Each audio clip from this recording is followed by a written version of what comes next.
11. And there shall come forth a rod out of the stem of Jesse, and a branch shall grow out of his roots.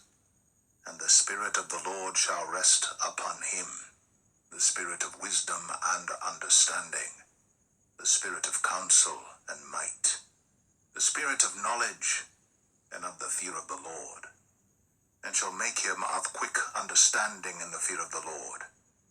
And he shall not judge after the sight of his eyes, neither reprove after the hearing of his ears. But with righteousness shall he judge the poor, and reprove with equity for the meek of the earth. And he shall smite the earth with the rod of his mouth, and with the breath of his lips shall he slay the wicked. And righteousness shall be the girdle of his loins, and faithfulness the girdle of his reins.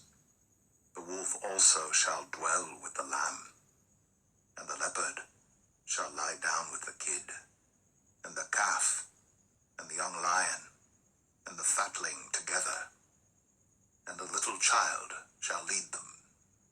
And the cow and the bear shall feed, their young ones shall lie down together, and the lion shall eat straw like the ox, and the sucking child shall play on the hole of the asp, and the weaned child shall put his hand on the cockatrice's den. They shall not hurt nor destroy in all my holy mountain, for the earth shall be full of the knowledge of the Lord, as the waters cover the sea. And in that day there shall be a root of Jesse, which shall stand for an ensign of the people. To it shall the Gentiles seek, and his rest shall be glorious. And it shall come to pass in that day that the Lord shall set his hand again the second time to recover the remnant of his people, which shall be left from Assyria, and from Egypt, and from Pathros, and from Cush, and from Elam, and from Shinar, and from Hamath, and from the islands of the sea. And he shall set up an ensign for the nations, and shall assemble the outcasts of Israel, and gather together the dispersed of Judah from the four corners of the earth. The envy also of Ephraim shall depart, and the adversaries of Judah shall be cut off. Ephraim shall not envy Judah, and Judah shall not vex Ephraim.